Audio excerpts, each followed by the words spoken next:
اعوذ باللہ من الشیطان الرجیم بسم اللہ الرحمن الرحیم۔ ناظرین حضرات، ہمارا آج کا موضوع جو ہے وہ اس کا عنوان ہے ابراہیم علیہ السلام کا اسوہ اور آپ کا مقام۔ سورہ بقرہ کی آیت نمبر 130، 31 اور 132 میں اللہ تعالیٰ نے فرمایا، اللہ تعالیٰ نے آپ کو دنیا میں اپنے کاریہ کے لیے، اپنے کام کے لیے چن لیا، اور آخرت میں بھی آپ کی گنتی اچھے لوگوں میں ہوگی، اور آپ ابراہیم علیہ السلام کے طریقے کی پیروی کرنے کو اللہ تعالیٰ نے سارے لوگوں سے کہا، اور فرمایا کہ وہ خود بھی اللہ کے مسلم اور آجزاکاری تھے، اور اللہ کا آجزاکاری بننے کی اور اپنے طریقے پر چلنے کی، یعنی ابراہیم علیہ السلام نے اپنے طریقے پر چلنے کی اپنی اولاد کو بھی تاکید کی۔ آزمائش میں پورا اترنے پر اللہ تعالیٰ نے آپ کو سارے لوگوں کا امام بنایا۔ اس کا حوالہ ہے سورہ بقرہ کی 124 نمبر کی آیت میں۔ اللہ تعالیٰ نے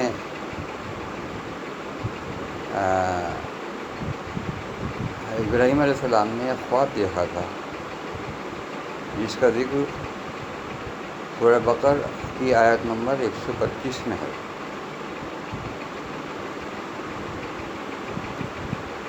اس میں یہ تھا کہ آپ نے ایک خواب دیکھا تھا کہ میں اپنے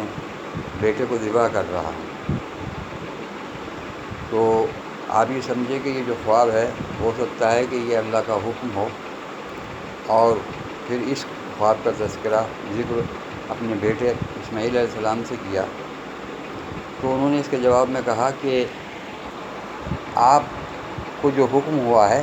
آپ کر گزریے، انشاءاللہ مجھے صابروں میں سے پائیں گے، صبر کرنے والوں سے پائیں گے۔ تو جب باپ اور باپ بیٹے کو قربان کرنے کے لیے اور بیٹا قربان ہونے کے لیے تیار ہو گئے، تو اللہ تعالیٰ نے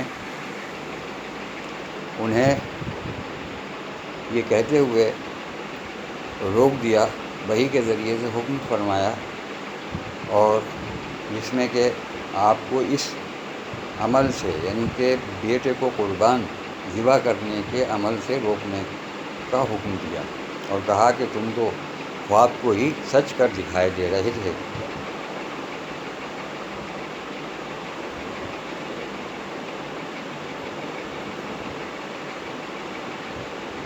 اور اس کے بدلے میں، یعنی کہ فدیہ کے معنی بدلہ، اس ذبیحہ عظیم کے، یعنی کہ آپ نے جو یہ اتنا بڑا یہ ذبیحہ عظیم کو عمل میں لانے کے لیے تیار ہو گئے تھے، تو اب اللہ تعالیٰ نے اس کے بدلے میں، اس کے فدیے میں کہا کہ تم ایک عہد لو، اور وہ عہد یہ تھا کہ اس میں سورہ بقرہ کی آیت نمبر 125 میں فرمایا کہ اب تم جو ہے بجائے اس کے کہ اپنے بیٹے کو ذبح کرو اور بیٹا ذبح ہو، اب تمہیں جو ہے اس کے بدلے میں تمہیں جو ہے اپنی پوری زندگی دونوں کو، باپ بیٹوں کو، اس عمل میں لگانا ہے۔ اور وہ عمل یہ تھا کہ فرمایا سورہ بقرہ آیت 125 میں کہ یہ عہد لیا کہ رکوع، سجدہ اور طواف کرنے والوں کے لیے میرے گھر کو پاک کرو۔ اس کا مطلب یہ تھا کہ مسجد الحرام یعنی خانہ کعبہ وہ اللہ کا گھر ہے، اس میں اللہ کا گھر ہے، اللہ کا گھر سے زیادہ پاک اور کس کا گھر ہو سکتا ہے؟ وہ ہمیشہ سے پاک ہے، برکت اور ہدایت کی جگہ اللہ نے بنایا اسے۔ تو اس کا کیا مطلب ہوا کہ میرے گھر کو پاک، ایک طہارت ہوتی ہے فزیکلی یعنی کہ مادی، اور ایک ہوتی ہے نفسیاتی، یعنی کہ آپ سے یہ عہد لیا، اس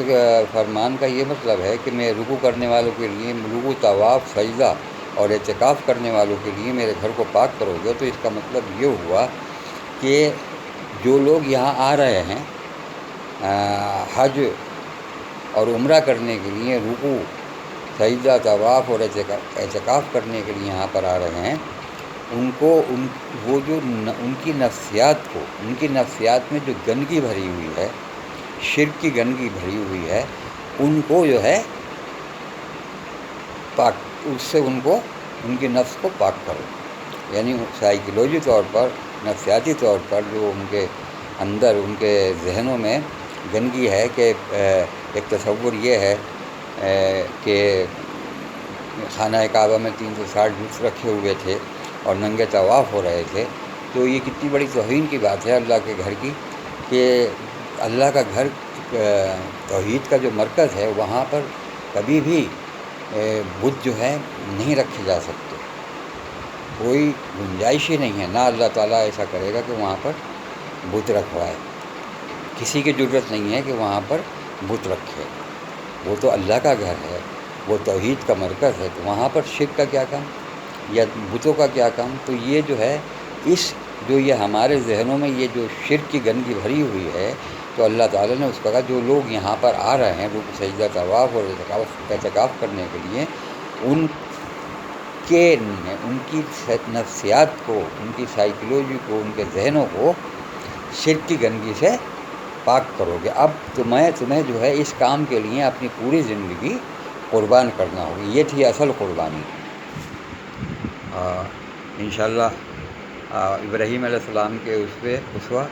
اسوے اور ان کے مقام سے متعلق آئندہ جو ہے وہ بیان کیا جائے گا. وآخر دعوانا ان الحمد للہ رب العالمین.